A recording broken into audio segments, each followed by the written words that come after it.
Since 1887, the Stonington Free Library has been a center for knowledge, ideas, creativity, and entertainment. It is a comfortable and welcoming community space for the town of Stonington, Connecticut, where all ages can explore, discover, gather, and learn within a building of distinctive and unique architecture. This video program is an evolution to expand the offerings of the library to share directly in your home or organization. Welcome to the Thoughtful Thursdays speaker series, made available to you by the Stonington Free Library.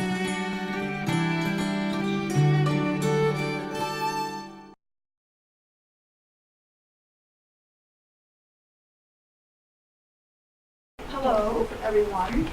My name is Pam Leaning, and I'm a member of the Library Program Committee, and I want to welcome everyone to another Thoughtful Thursday. We have a real treat in store for us today. Gleanna Doyle is here. She's the founder and owner of Rhodes Collar, I'm going to try to project my voice, and Day School for Dogs. And she's going to talk about a common pet behavior, dogs who greet people by jumping up. But along the way, we are going to find out a lot about how dogs and humans communicate with each other, how we have to learn dog, and for the dogs to understand us when we talk to them. And then she's going to give a demonstration about how to teach a dog a positive alternative behavior. And she's going to be using Ellie here as her demo dog. Now, before I introduce Gleanna, I want to mention that the next Thoughtful Thursday speaker is going to be here July 12th at the library. Amy Bass, who's going to talk about her really inspiring book, One World, which is a story about a town in Maine that was racially divided, but brought together through a soccer team that competed at the state and national level. Now, Gleanna probably doesn't need any introduction. I bet every single person in this room already knows her. They've either used her services or they've seen her with a dog or two in the Borough, in Mystic, at the farmer's market, on the paddleboard in Lambeth Cove, where she's had 1, 2, 3, 4, and even 5 dogs on the paddleboard with her, because she teaches classes, either giving individual lessons or group lessons. What you may not know about Gleanna is that she trains dogs, and if you believe it, cats sometimes, for the movies and for television series and for commercials. You've probably seen some of her clients. If you saw Moonrise Kingdom, you saw the terrier that she trained for that or prepared for that. And her clients have appeared in Law and Order, Guiding Light, among other things. Altogether, they've appeared in 28 movies, 10 television series, and 2 commercials. Now, as Gleanna writes on the Rhodes Collar website, which everybody should look at because it's really wonderful, she says, "Whatever is right or wrong in the world, in my life, there is never a moment without comfort and love when I am with dogs." So,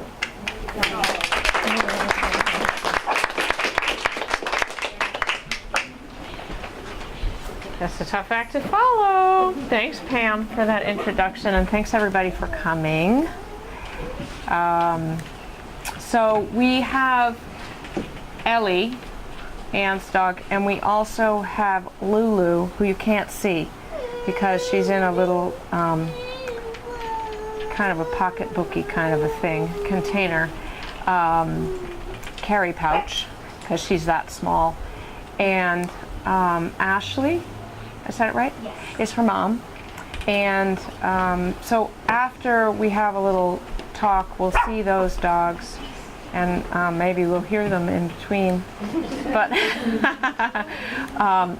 and each of the dog moms can describe the jumping to you guys so that you have an idea of what it is. And then we may also have one more surprise jumper at the end. We'll see. So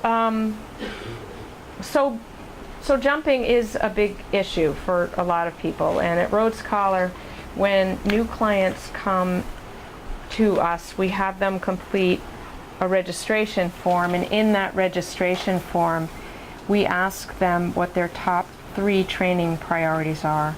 And jumping is, if not first, second, almost all of the time. It is a big, big issue. And whether it's a little eensy-weensy, teeny, tiny dog or a big dog, it still can be something that is rough to live with and contend with. So we have a dog that jumps up. That's what we have. And what do we want? We want 4 on the floor, or we want 2 feet and a seat. And in order to accomplish this, which actually there are a lot of ways to do it, and it is really simple. Not always easy, but simple. And I say not always easy because it requires you, doing the work. And life isn't necessarily the same every day, and it's not predictable, and all of those things that interfere. But it does all come down to communication and language. And when we look at communication and language, then we're going to see that dogs are a nonverbal species, and people are a verbal species. So in essence, we're foreigners living together in the same house. And to make it work, we're going to need to learn each other's language, and so that we have a common language. And to me, that's the essence of training, is the language that goes back and forth between us and our dogs. And so I want to give you a couple of visualizations to tote around with you, because I think, for me anyway, when I have a picture in my mind to help me remember something, it's easier. So I'd like you all to just sort of touch or grab your earlobe, and what I want you to visualize is that your dog hears every move you make. So they are watching us, they see everything that we're doing, and they hear what we're saying, but it's what we present more so than what we're saying in our language. So it's a good thing to remember. And also, remember when you were a kid and we had show and tell, then we have that part. So if you were to say that show is one language and tell is another, and you were to assign the species, then show would be for dogs and tell would generally be for people. And so if we keep that in mind and we want to become fluent in dog, then what we need to do is we need to learn how to show clearly, and we need to observe our dogs a lot. Somebody was reminding me that Patricia McConnell, in her book at the Other End of the Leash, which is a favorite of a lot of dog people, that was what they got out of that book, the whole book. They loved the book, but the biggest thing that they got was, I need to watch my dog. I need to observe my dog. And so it's really important. We, on the other hand, are very often doing double talk all day long.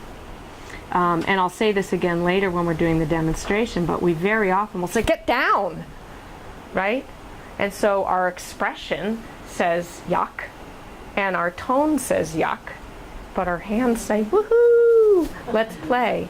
And so we are giving that display, and we want to sort of become aware of our displays. So here's another thing that's part of that. I did a 21-day training program in India, of all places, for dog trainers. And our task, so we were all trainers, 28 of us, and we would be in groups of 2 most of the time, sometimes 3 and 4 towards the end of our program.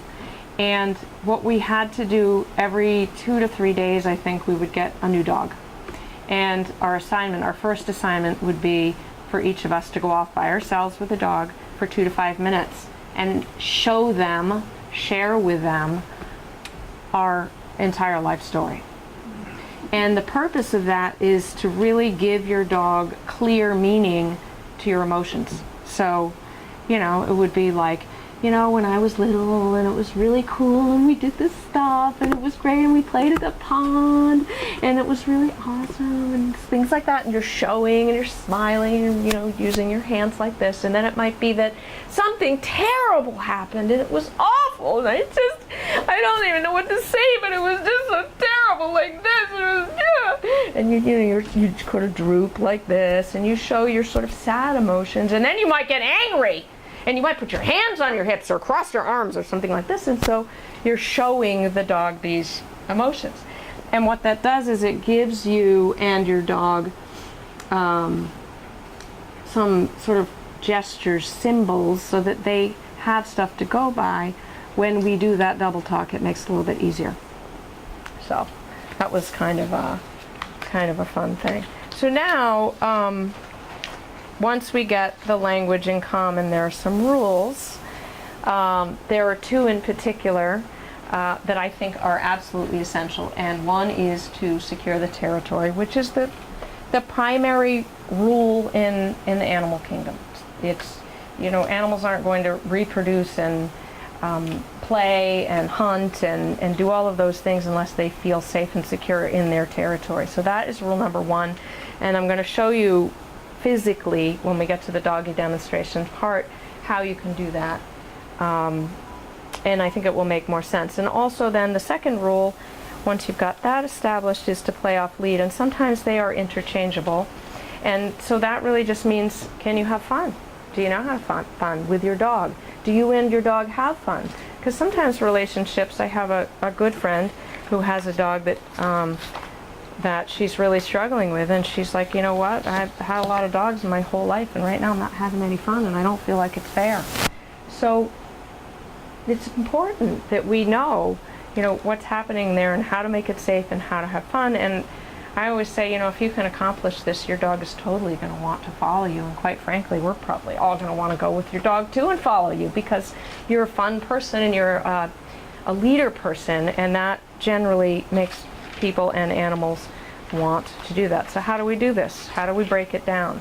So the third rule, which I'm coming to, and there's another smile in the back of the room and you'll soon know why, is to respect your breed, to know your breed. So that means to know yourself, it means to know your dog.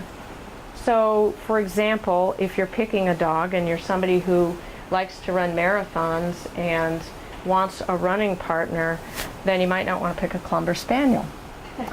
And if you really want a dog to just be a lap dog, you might pick a Bichon instead of a Newfoundland. And so things like that, right?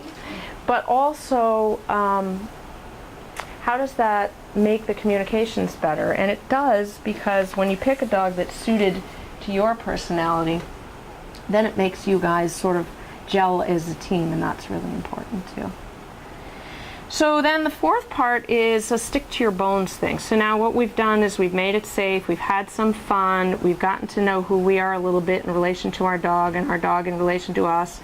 We know what the dog was bred to do, we know what the purpose is, and therefore we know what works in terms of play and training and things like that to make the dog feel happy and fit. And so the stick to your bones part is more about the actual training. And if we're thinking about the jumping, then we're going to want to explore environments where we're going to do it to make sure we understand the environment. So for example, I was asked to come to the library to see the space long before I was going to be here today, right? So maybe last week, maybe it's not long, but last week. And that was to sort of see what the space is like and see, okay, well, what might fit in here and there, and do I need anything, and how is this going to be? So it's the same kind of thing when you're working with your dog. You're going to want to go to the coffee shop and see what comes and goes through the coffee shop, because if you were planning on going there on Monday morning, you didn't realize that that was the morning that they were tying up the whole street with the oil trucks, which they do sometimes, and your dog is really afraid of those sounds, then it might not be an appropriate time and place to do it. So it's just good to know what that is, and then you have your work to do, and you stick to that, and you stick to your plan. And that is also something that continually shifts, because life shifts, people shift, dogs shifts, and we're talking about relationships. And so things just impact relationships on a regular basis. And then the fifth part is to connect and reconnect your pack, your group, your team. So we know now that real learning can only occur, because we've talked about the safety when things are safe. And we do our best with our kids to create safety. So now we have four-legged kids, and no joke. We've seen the statistics, right? And lots of people have dogs, and lots of people spend way more money on dogs than they do on their kids even. So, but on the other hand, even if you're not in that group, in all seriousness, this relationship and these kids, dogs, deserve the same respectful parental responsibilities, if you will, to make things safe and to continue to do that. So, people will say, well, the dog was fine. He was so good all these years. And then all of a sudden, 3 months ago, he started to jump up and bark at the window or what have you.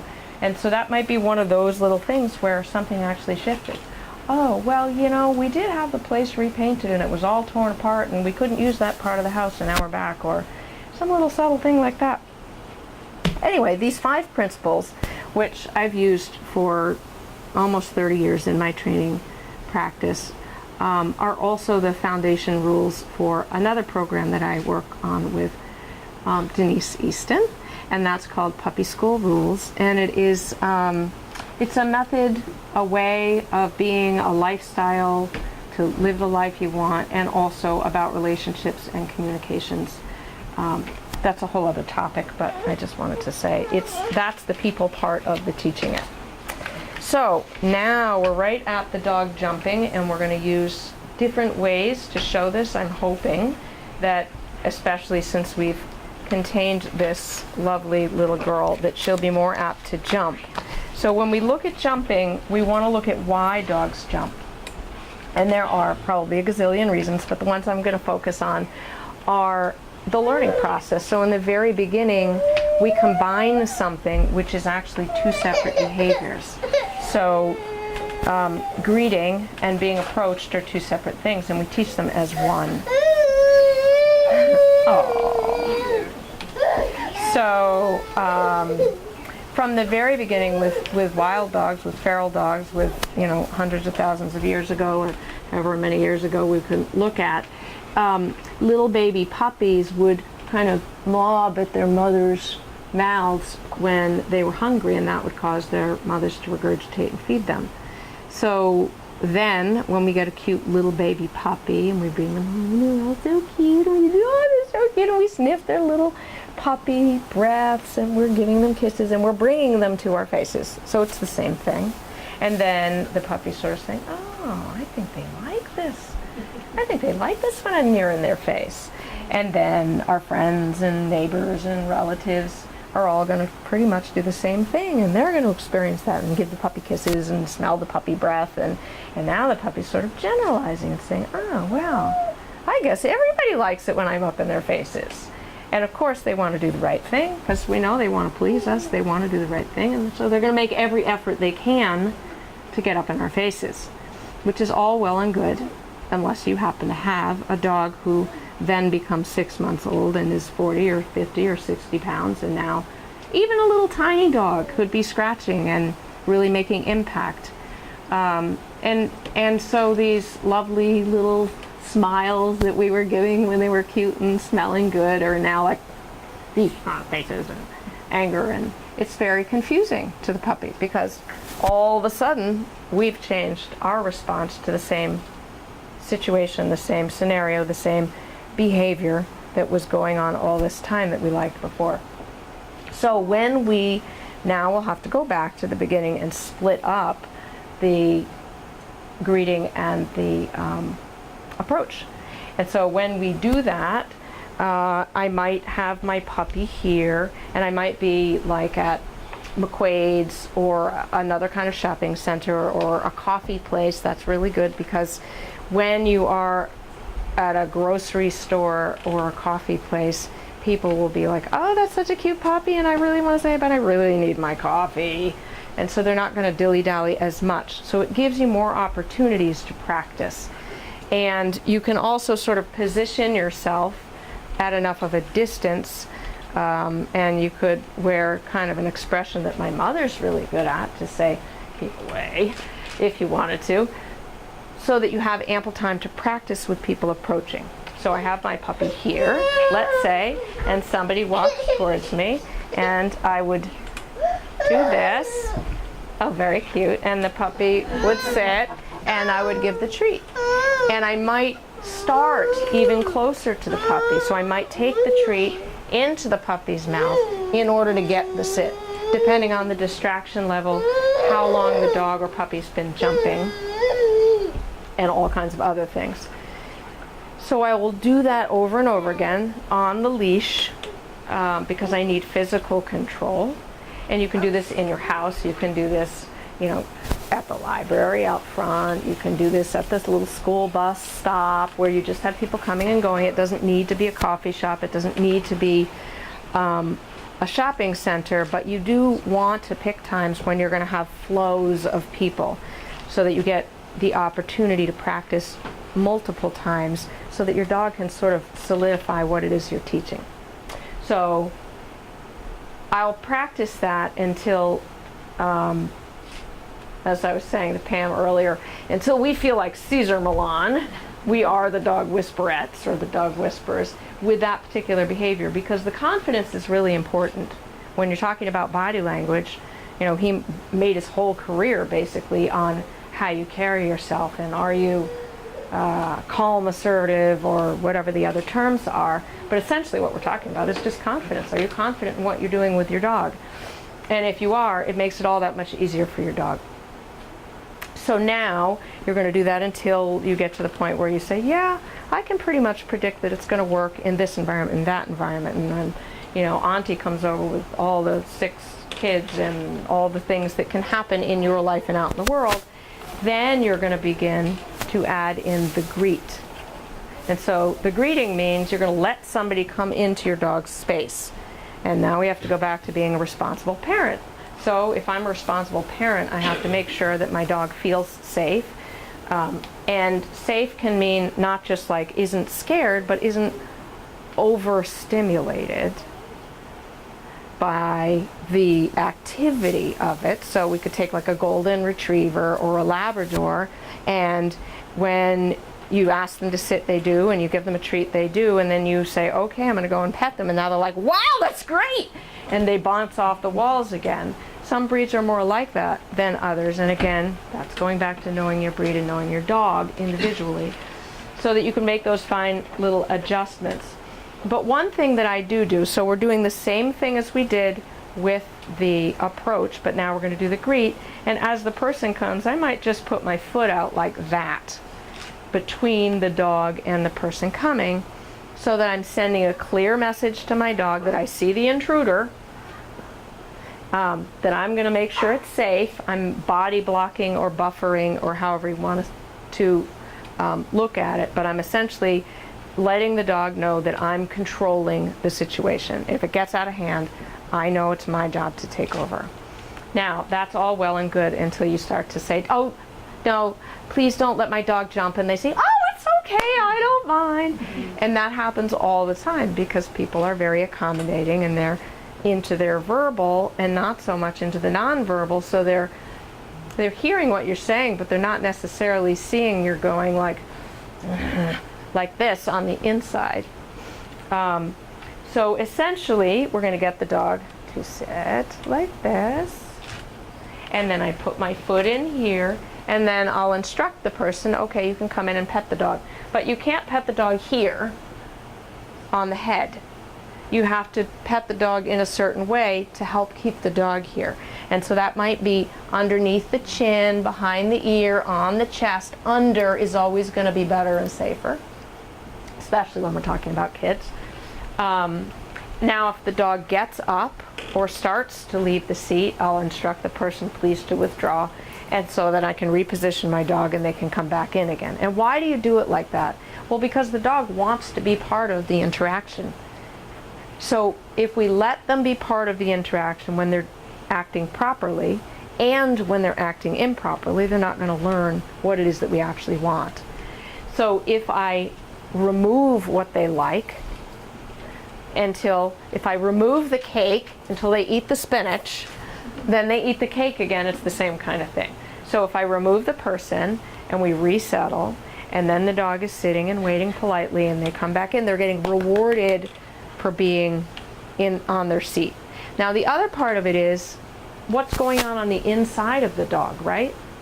So if the dog is all crazy, and like when you come home at the end of the day and they're like, oh my god, I can't wait to see you, it's been a long day, there's been so much going on, the squirrels were out there, and there was a bunny rabbit, there are a lot of bunny rabbits this year, and I really wanted to get outside, and you're saying, oh my god, the day was crazy and I missed you so much, and so we're all angst in here. And what we're saying to the dog when we respond to that is, I love you when you feel awful. That's really what we're saying. If, on the other hand, you wait, and I always say 90% of training is waiting. Wait until the dog goes and relaxes. Then you give them that attention. Then you're saying, I love it when you feel good. I love it when you feel relaxed. And they'll offer that more. The more you reward relaxed, the more relaxed you'll get. If you spend hours on end in the course of your day saying good dog when they're doing nothing, you'll get more of nothing, which is what most of us really want. We want a dog who's just moving around the house at a snail's pace. Good.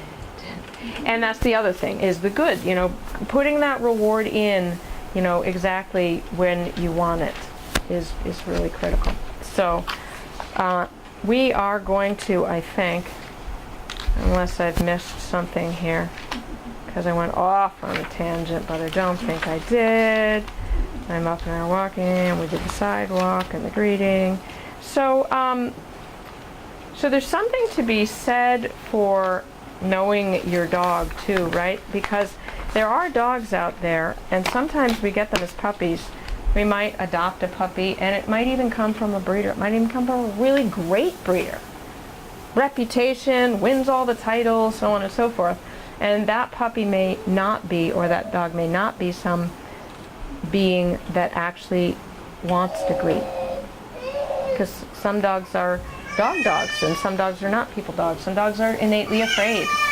And that might be temporary, and it might be forever. That might just be the dog. And so sometimes we have to accept that this situation and pushing a dog into a social situation isn't actually helpful. Again, knowing your dog is really important. I just wanted to say that because oftentimes there is pressure to make your dog social, whether it's social with other dogs or social with people, and I'm just telling you, you don't have to. It's not necessarily essential. So, and doing all this with the leash is really important. You're not necessarily holding the leash to scold, but you are holding the leash for control. And then the last part of the boring chat part is that sometimes we need alternatives. So sometimes this treat thing isn't going to work because we have a dog who doesn't like treats, isn't into food. You could have a border collie that could care less, but you take out a laser pointer and that dog goes crazy and is like right there, freezing like this, like it's a block of sheet. So knowing your dog, you need to know what your dog likes, what makes them tick, what turns them off. And sometimes you'll discover things you didn't know, like if your dog really is a foodie and now he won't eat, he might be scared. So those are just good things to know. In the case that sometimes the things that are normal don't work, sometimes you do need some negative things. We save those for only if all else fails. Because you're always trying to set up a really happy, positive foundation. And so speaking of foundation, I brought in this, which is called a climb. It's otherwise known as a doggie pedestal, and it's used like many other things. And I have a couple of clips to show you that are really like, one's 4 seconds and one's 20 seconds or short, to teach a dog an incompatible behavior. So if your dog does back flips, he can't do forward flips onto somebody else because he's busy doing back flips. If the dog comes to this instead of going to the door, he can't do both at the same time. So sometimes that's just a really simple way to do it, is just to teach them alternative, and we do that a lot. So I'm going to show you this really quick clip of a dog that's getting redirected to that. And I'm going to show you something on the nonverbal because it's really important. So this one is, unfortunately, do I double click it? Yes. It's in slow-mo, most of it. So you can really see what's happening. It's just, I should have done it this way instead of this way. So I'm at the door, and the dog is like, I want to go to the climb, but no, I'm going to go to the door. Oh my God, it's Gleanna. Oh my God, I'm so excited. Oh, but I just learned how to do this new thing. And it's really fun when I get up there, so I'm going to go there instead and get a treat. That is a dog that will slam the door and terrify you otherwise. Perfectly friendly dog.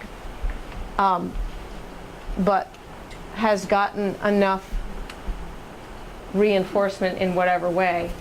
So now I'm up here and I'm happy, and my mom is happy too. Yay! Waggy, waggy, waggy, waggy, waggy. Get a treat. She's like, there's another treat there. So that's a good redirection one. And I do escape, and then I do the box, the top. And this is a demonstration at the door of what I was just talking about. This is the first time I met these people, and they did really well with their dog, who was otherwise leaping and crazy. So he's doing the treat. I'm walking in the door. Dog looks at me. He redirects the dog. He's just using, it's a puppy, 8-month-old puppy. I walk by, because we're not doing the greet, we're doing the approach. And that was a very successful. How do I get out?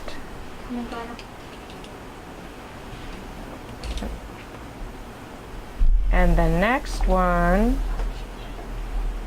is what I want you to see in this, even though there is no sound. The person is actually not talking, and I want you to see it because it is a really good example of non-verbal. So she's directing her dog with all gestures. And again, this is our initial consultation, first lesson. This is how much she was able to teach this dog using nonverbal communications.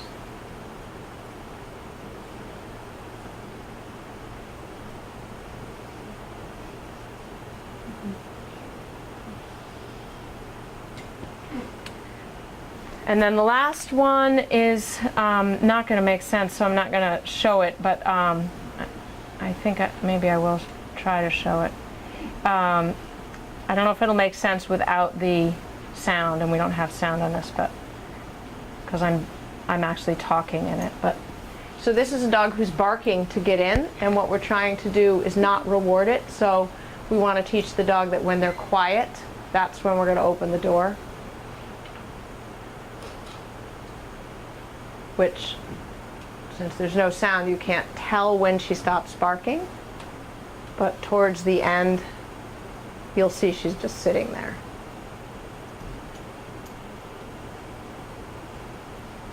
If I would just shut up.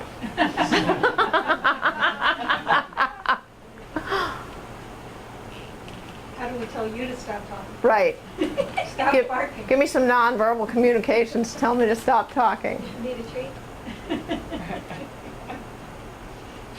Come on, Gleanna. Wrap it up. This is a 1-minute clip, and it seems like hours. All right, there we go. Down there. She's just sitting there. She's like, oh, thanks for noticing. So that's what we're trying to do, is reward what we like.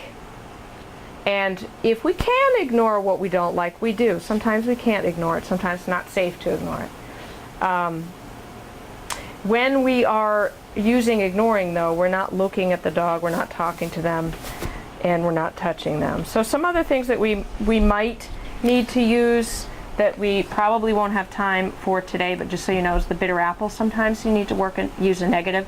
Sometimes you can use, they make a little mini air can sounding thing, but it's not horrible because it's supposed to be, the positive people are all loving it. So it's not like a scary traumatic thing. It just goes like that. It's, I don't remember what it's called, but it's a red canister, and they sell it at Petco. And it's pretty effective for a lot of dogs. And you can use it from anywhere in the room. So if you have a dog who's either barking or jumping and you needed to use a punishment, because that really is what it is, it's kind of a punishment.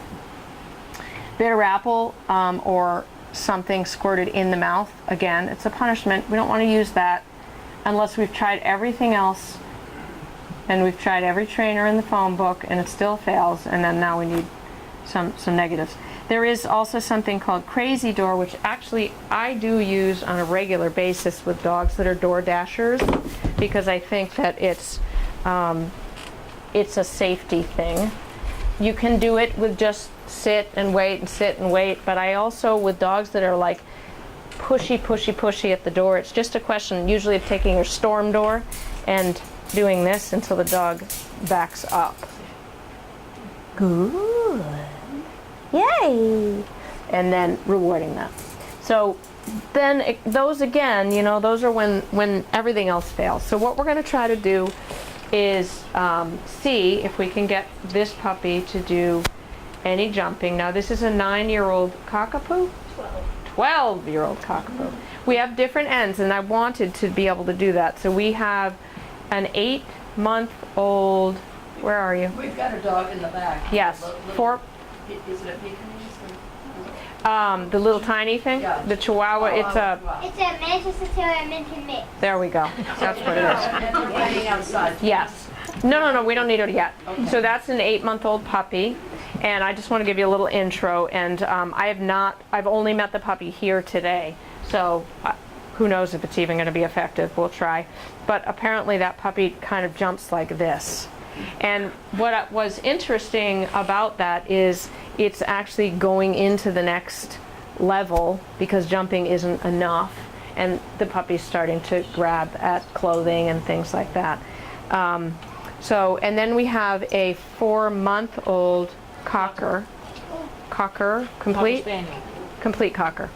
Yeah. Yes.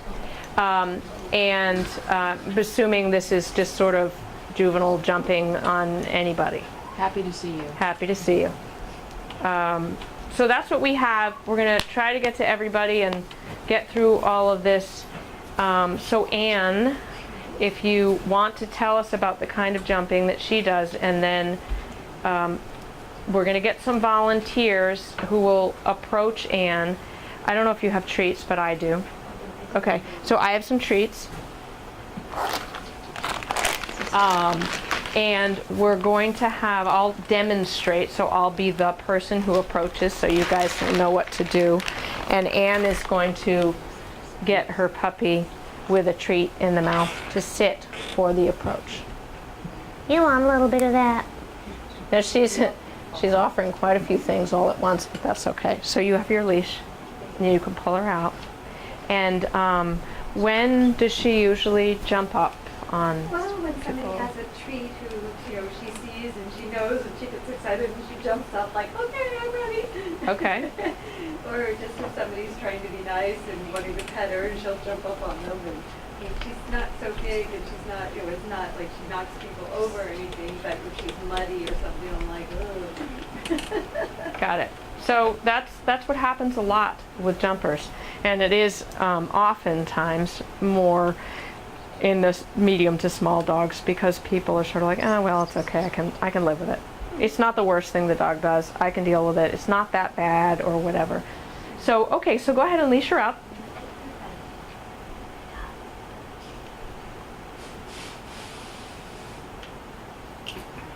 And then this is kind of a funny door here. I'm hoping we'll be able to get a dog that will jump up on this so I can show you another, because if you have a puppy, you're probably using a crate or a gate or an X-Pen or something at home. Okay?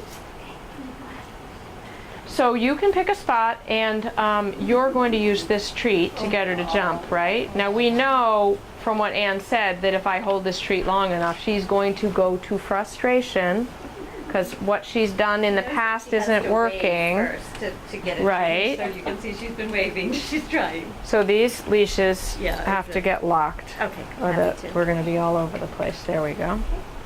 So yeah, if I keep holding this here and the waving doesn't work, then she's going to jump. But I'm going to let you have that.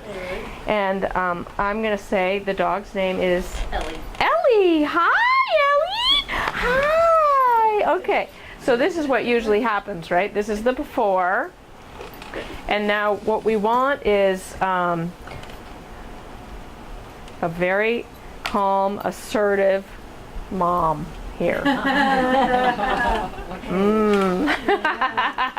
So you're going to hold the leash. Okay. Usually when you have a dog that is as interested in food as Ellie is, you could almost step on the leash, but I think it's always safer to hold the leash. So you're going to take the treat and put it in Ellie's mouth as I approach. Okay? So you need to have her back a little further. Ellie, sit. Yeah, there you go. Don't ask her to sit because we want her to sit as I approach. So go ahead and insert the treat and tilt it for this. You want to tilt her up into the sit. Sit. Okay, we're going to try again. So I'm going to give you the treat. You're going to put the treat in her mouth I see, but did and tilt her into the sit so she gets the reward as I Got it. approach and her Okay. fanny's on the floor. Got it. There you Okay. go. So ready? Can everybody see? Okay, good. Okay, so here I come. You walk her around a little bit so she's standing. Good. And then come on back. Ellie! Hi! Hi, Ellie! So you want to get in there with a treat? Yeah? Sit. Good. Ellie! Sit. Okay. Good. Much better. So if I were training this team, then I would have you use a different leash because it'd be easier because that's blocky to hold while you're doing this. But I would just, in terms of timing, maybe what we do, because we know she's not going anywhere, is just leave that on the floor. That'll give you a hand free, so you can use this one in your left hand because that's closer to her. So it's literally you're watching me and you're watching You her, want her to be able to walk around. but step on the leash. Okay, Ellie, please. Good girl. So as I'm approaching, you insert the treat, okay? And you tilt the head up, but you want to stay close to the face because if you come up, she's going to do that jumping. Then she's getting rewarded for jumping or jump sit. Right. Okay, so just non-verbally put the treat in the mouth. Right there, and I'm coming in. And then you're going to give her the treat, and she sits, and we have pretty good success, right? One more. That hand. Good. No. And try to do it without talking. Okay, ready? So treat goes in the mouth. Hi! Hi! Tilt to the sit. Good! Oh, yay! Tilt it up a little higher, a little higher, a little higher. Good! And now I can go in and get my coffee. Perfect. High five. That was great. And now, if we were going to the greeting part, I would come in low for this dog to not encourage more jumping and scratch underneath here. Oh, you did such a good job. You did. Oh, good. All right. Do we have anybody who would like to volunteer to walk up to Ellie? Sure. Drake? Okay. Do you want me to do this or do you want to do it? You can do it. All right. So we're going to get Ellie up on the pedestal so that, yeah, just for the demo. It'll be easier for everyone to see because we have a littler, smaller person here. So what I'd like you to do, what's your name first of all? Amelia. Amelia. And how old are you? I'm 5. 5. 5 3/4? Awesome. And you have a dog? You don't? Okay, cool. All right, so if you want to go down into the center of the aisle there, and then I'm going to ask you to just walk up to her. Ready? Walk up to her. Yeah. And I have the treat in the mouth, and I'm going to tilt the dog into the sit. And if we were just doing the approach, we would finish here. But you get a bonus. You can pet her right under here. Would you like to? Underneath. Yeah. Good. So it's 4 on the floor or 2 feet and a seat. So she is up, but she's not jumping, and that's acceptable to me. Might not be acceptable to you, so you have to make it work in your little pack, what you want. And then as she gets more excited, she might start jumping, right? So that's where if we have the leash, we have control and we can withdraw. So I can say, Amelia, sorry.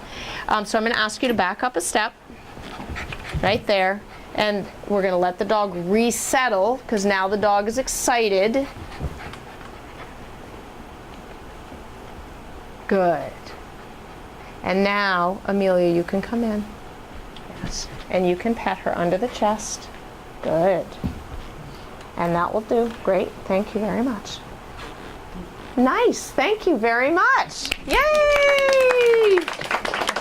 Okay. Anybody else? One last one, and then we're going to move on to a new puppy. Okay? Can I use that leash actually? Just attach it right to there and then step on the base of it. And do you want to do this part, or you want me to keep doing it? You're doing a great job. Okay, thank you. I have once or twice. I have been trained. Okay, just lock it. Lock it and step on it. Or I can step on it, actually.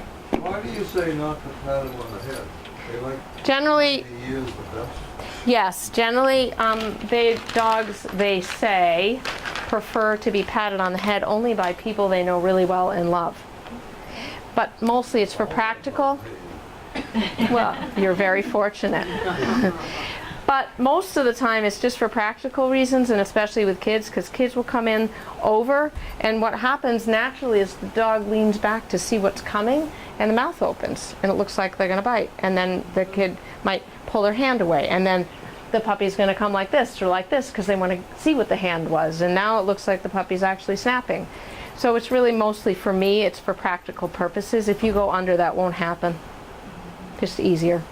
When are you releasing the treat? It looks like you're holding on to it. I'm holding on to the treat until either the dog sits, if it is the approach, and if I have a treat, this is kind of a hard one to do it with, but string cheese or something softer, then I'll let them take a nibble throughout the whole duration that they're being petted.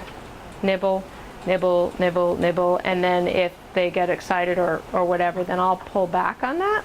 They won't nibble, and the person will back away, so they get nothing for that. They resettle, and then you let them nibble at it again. So, yeah, good question. Gleanna, what if you walk in through the door, and I'm over here, and my dog's go over there, Yes. and I don't have control? How do I keep him from jumping up? Right, so that's a whole other ball of wax, and it's like one of these would be great that they learn.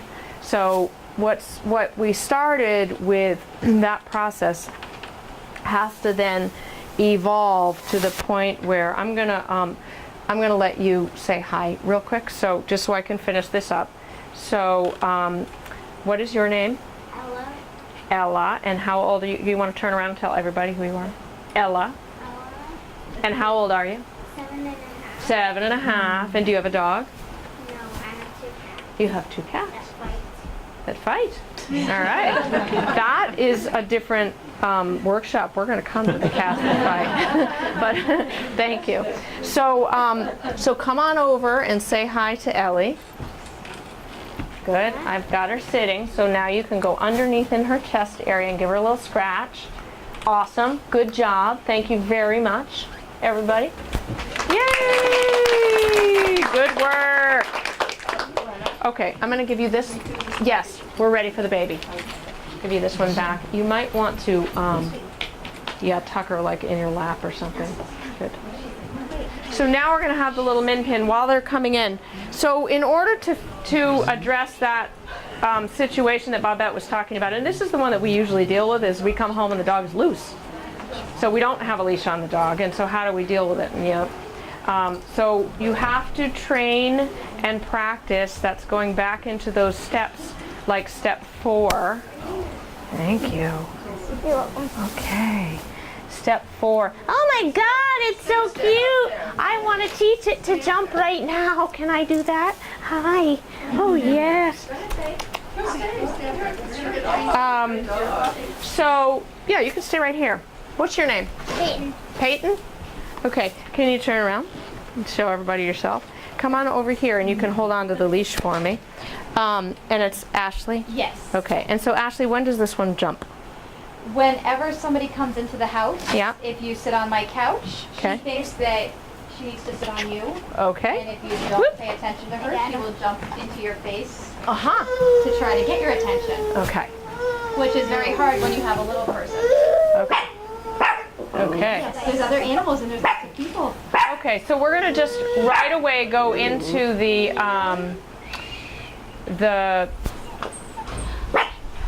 approach that we were just doing. Did you bring treats? We did. You did? You remember them? Okay, good.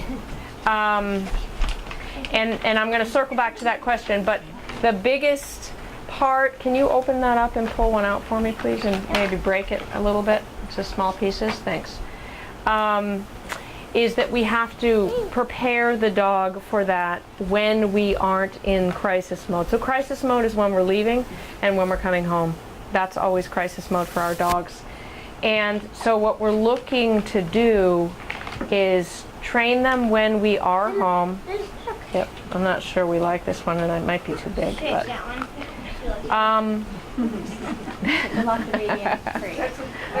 perfect. My kind of rearing.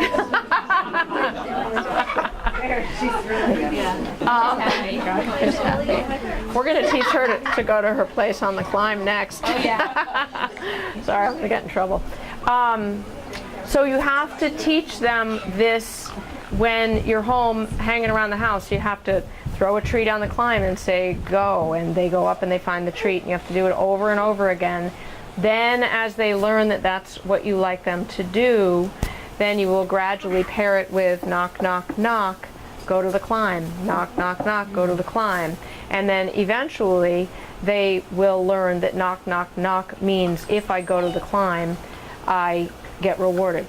And so when we're training animals for TV and movies, we're not just using treats for training, right? We're using all of their nutrients in the course of the day and doing many, many, many training sessions throughout the day. So when it's time for dinner, you take a handful and you throw it on the climb, and then you take another handful and you throw it on the climb, and you hope there isn't a dog fight if you have 2 dogs or more on the climb. Just kidding. So it really does require that you set all that in motion before you actually have a situation where it can occur. And that isn't going to be a perfect situation no matter what. That just goes back to life happens, and we have to tweak our little programs as we go, and we have to shift, and that's part of being able to be an effective leader. But if you have a household where you have enough people coming and going, which it makes it an ideal training grounds, because you can have a container of treats that you can give to somebody, and as they come in, you can ask them to throw treats on the climb, or you can throw treats on the climb, or what have you. But I'll come back to that a little bit more afterwards. So I'm going to actually, I think I'm going to have you take over there, so because I'm losing my focus. So let's have somebody else who wants to volunteer to come and see Lulu. By the way, this is Lulu. And I'm going to do it the first time. We're going to see if Lulu will jump up. Do I have a volunteer? Maybe somebody from the back of the room? Come on. Come on. Okay. Want me to start from back? Start with that. Okay. Oh, she's good. Okay, so we have a person approaching, and I'm going to put the treat in the mouth. And even if I don't get a sit, that's okay. I'm not getting a jump. And that is a great approach. Thank you. Anybody else want to approach? Okay. So what we also know about this dog is that we're not going to get as much jumping. Thank you. Come right in, Claire. Because the dog is very interested in, oh, it must just be you. In other dogs. So, good. Okay. Do it again, would you? Yes, please. And actually, come in again, and then I'm going to send you from the side to come in again. Go ahead. So we have treat out here, treat in the mouth, dog is busy, thank you very much. And then go to your, yes, go over there, and then I'm going to ask you to come back again. And just come, yep, hesitate, and keep going. Great. So, thank you very much. That was awesome. So, Nobody clapped. oh, yay! Good job! You crazy little thing. So this dog is, you can see she's offering multiple behaviors all at once. There's a little barking, there's a little growling, there's a little movement, and she's barking at a lot of different things because there's a lot going on here. There's barking at this dog, and then there's worry back here. She's worried about the baby. So there's a lot going on for this dog. In this environment, this is way too much to do the beginning. But we're doing it anyway because we're doing a... She's only barking because she thinks they're gonna hurt me or my family. Right. She's very protective, and she's very small, and she has a huge job protecting the family. So let's do this. I'm going to have you do a little training, okay? So I'm going to give you the treat, and I'm going to be the person to come and greet your dog. So here's a treat. I'm going to give you this one because it's a little bit stronger. So as I walk up to you, you're going to put the treat in her mouth, okay? And as long as she keeps her feet on the floor or sits, you can keep letting her nibble on it, but you're going to hold it as she's eating it. Okay. Okay? You got that? All right, she's going to be right here. You're going to hold the leash. Okay, ready? I'm going to walk away. Oh my God, that's such a cute little puppy. Oh wow, so put the treat in there, get it right in there, good. Oh my God, it's so cute. What is it? Oh, it's adorable. Really good job, really good job. Good work. Okay, thank you very much. Just because I don't no idea what time it is and how much time we have left. Why don't you try one more? We got a cockroach. Yes, no, so I want to get to the next puppy. Exactly. Thank you guys so much. Thank you very much. Yay! Cute little thing. So now we have, I can't remember this puppy's name. Oh, Abby. Abby. Hi, thank you for bringing her. Oh my God, she's so cute. Did she go see Darla today? No. Hi, I'm Gleanna. I'm Rick. Rick, nice to meet you. And would you like to just pick her up and put her on here? Maybe we'll get you to scooch to the back. She's like, wait, that's part me. There's part me. There's one of those inside of me here. I know, but we're not going to do that right now. Okay. We'll do it after.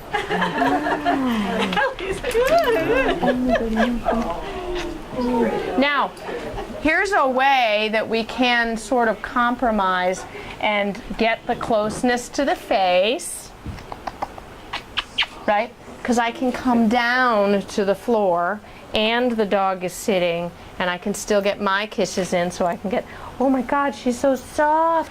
We can get all that stuff. And she can be behaving. So we're gonna do, did you bring your own treats? Yes. Okay, and I don't know if she has specific ones that you want to use, or it doesn't matter? Probably doesn't matter. Probably doesn't matter. So I'm going to have you do this. As I approach, you're going to put the treat in her mouth, and as long as she's sitting, or at least 4 feet on the floor, she's fine, and you can keep giving her the treats. And if you're holding one, you can let her nibble, pull it away, nibble, put it away, nibble, pull it away, nibble, pull it away, like that. She's a good girl. Okay? Oh my gosh! Oh, would you look at that puppy? Hi! Where'd you get that puppy? Oh my gosh, it's so cute! Hi, puppy! Hi! Okay, good handler, good dog. We need a volunteer because I'm not very good at that apparently. I know you guys can come up. Why don't you guys come up together actually? Do you have more treats? Hold on. Okay, we're gonna have one of you over there. One of you over there. Okay, and so you guys are going to come in and you're going to ask, you're going to say, oh my God, that's such a cute puppy, can I say hi? Right? That's what we do. Do you have enough treats? I'm good. Yes. Okay, I have more right here. So you're going to lift her up. There you go. Here's some more. Thank you. Okay. All right, again, your names are? My name is Amelia. Amelia. Can you tell everybody you're Amelia?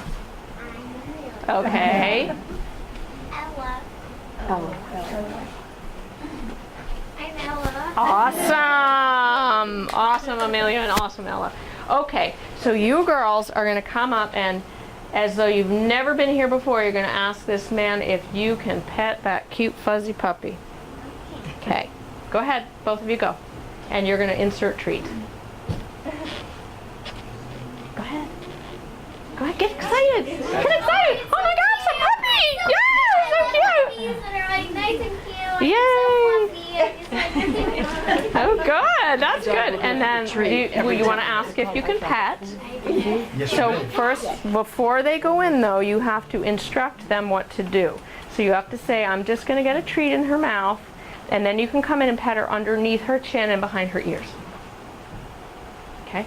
So you tell them that. Yep. I'm just going to let you pet underneath, under her mouth. I'm not going to give her a treat. Okay. Okay, so you girls go right in there. Just finishing up another treat. There you go. That's slow we do. That's all right. Just keep your, be steady and ready. Good. Yep. Okay, and next. Go ahead. Good. So she's accepting all this beautifully. Nice. Thank you, ladies. Thank you. Any last takers?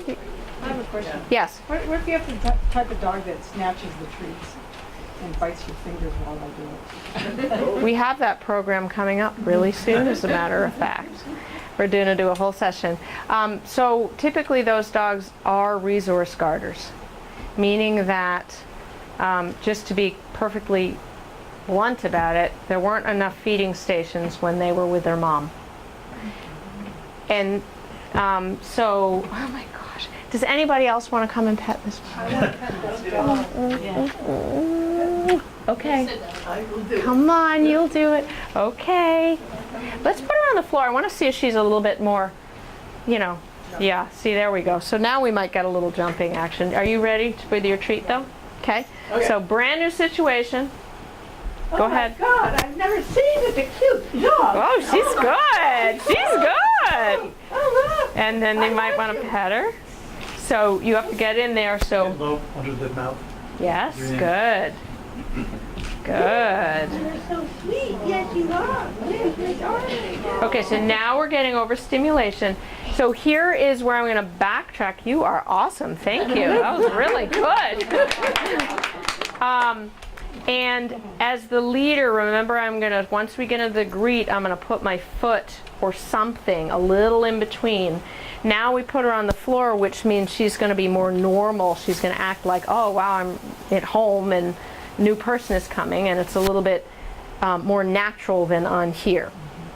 So as Dad wants to be effective leader, he can either come down here with the puppy, or if you don't really want to get up and down, you can, in your home, you can put the dog on a chair or something like that, which makes it easier.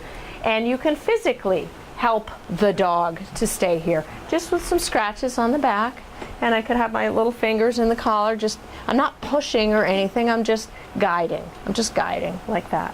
So let's get one more person to come over. That's a tough act to follow, so somebody has to be really excitable with this puppy to get him going.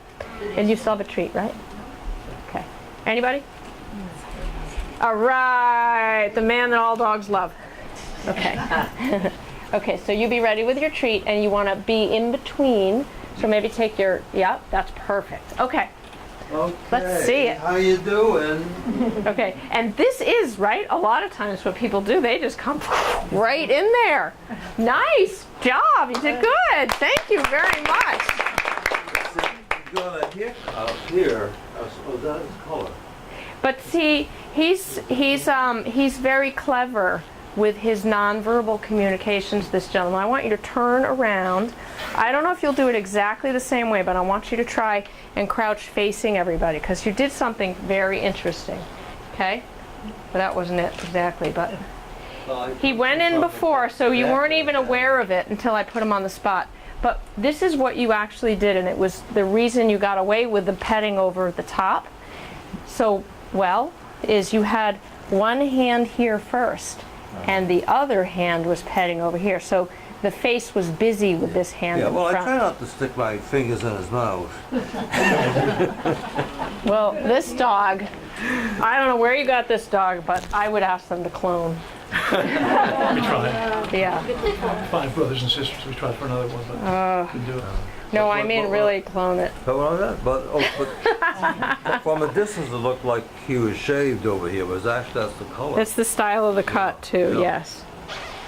Oh. Oh. Thank you very much. So once the puppy's in his lap and you guys want to say hello afterwards, I do want to answer your question a little bit, and I want to answer Bobette's question a little bit more, and then if there's time, probably won't be for any questions. So, the resource guarding. I'm happy to stay. So it's up to you guys. If you want to go, you can go, and if you want to stay, you can stay. So, but it is important. The off-leash part's really important. Then I'm going to come back to the mouthiness. Careful, those leashes don't get tangled. Really?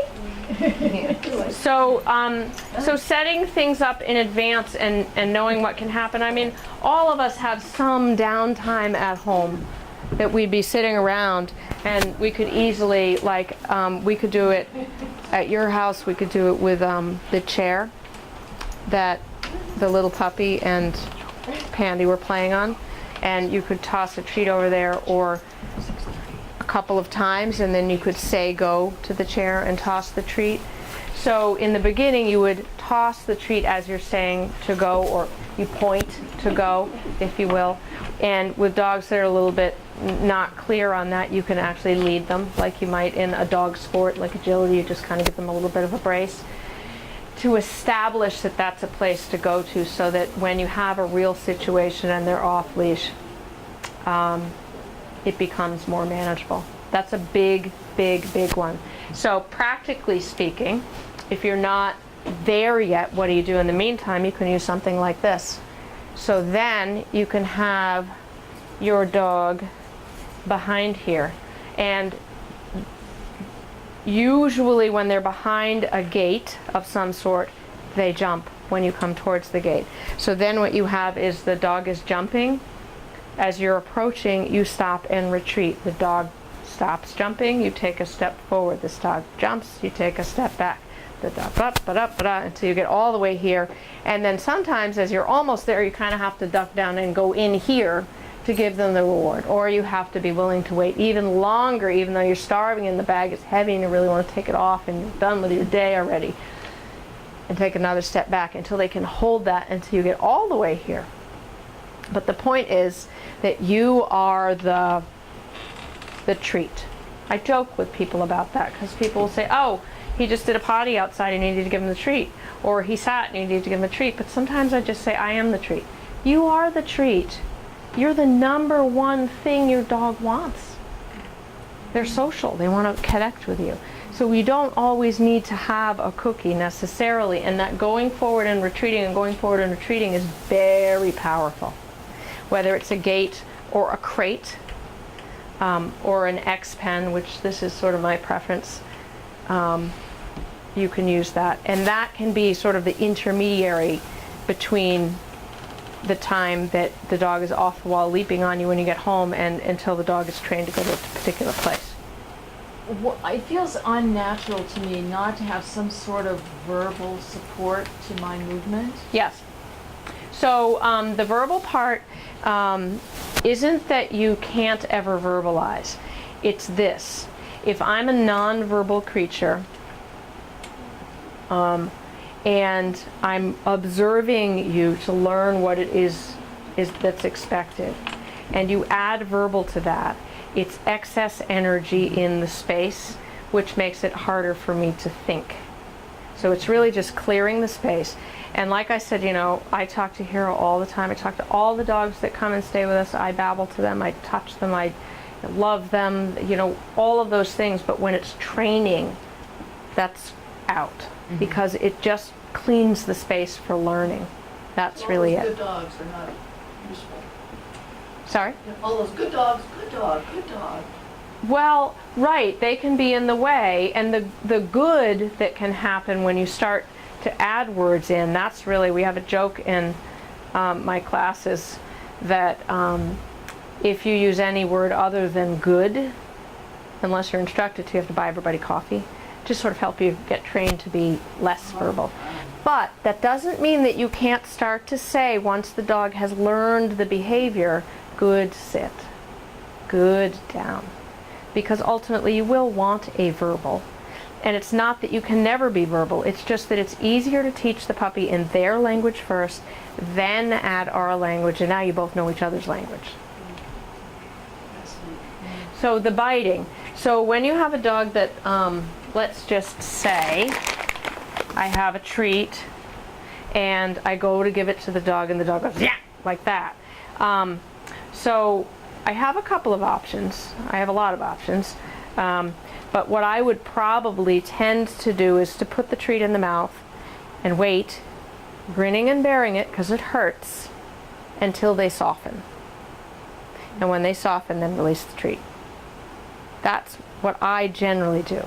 Now, Ian Dunbar, who is the king of all positive training, does something that some people might think is negative. He does something called the off bump. So when that happens, he literally bumps the face back and says, off, off, off. And he waits. 1, 1,000, 2, 1,000, 3, 1,000. And when they leave you alone for a solid count of 3, he opens the hand like he's feeding a horse and says, take it.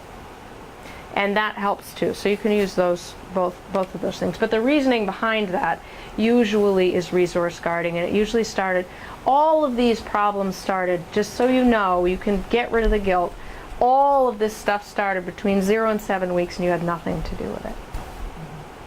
That's really good to know, because we carry a lot of that, and we sometimes worsen problems because we think, oh, I feel bad, I did that, and then you're actually just sticking your foot in your mouth, making it worse. So, so the resource guarding is a big one, because litters are too big, because people are selling puppies.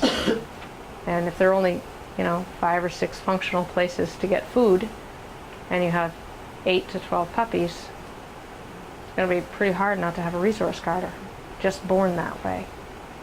And the serious working dog breeders that I know of internationally don't allow more than 5 puppies in a litter, unless they have another mother available. Because they depend on those dogs for working, and they need to know that their temperaments are going to be sound. That's like how it was here for a long time. You just did other things with them, but so that then gets reinforced in various ways. So if you have a resource guarder, creating more resources and environments and things like that is really good. And we are actually doing more of these. There's going to be a flyer up front, and that is one of them. And there'll be spots. They're going to take place at the Velvet Mill. I love this setting. I'd love to have this setting, but I don't think I can charge money if I'm doing things here. So there will be 6. They will be once a week. They will be 2 hours. There will be spots for audits, and there will be spots if you want to bring your dog and be working in the program. And the prices are different, and there are registration forms up front. They are also on our website now. Knock on wood, the website is correct at the moment. So you can register for those. And there are a lot of different topics. One of them is, how do you walk your dog without pulling, and, how do you get them to not lunge at other dogs, and the resource guarding, and other things like that. So this will be up front, and you can see it, and it's also on the website. And then the other question was, I did yours. Wasn't there another one? No. Do you have one? Oh, no, I'm waiting. Does anybody have one? More? No? But thank you. Thank you.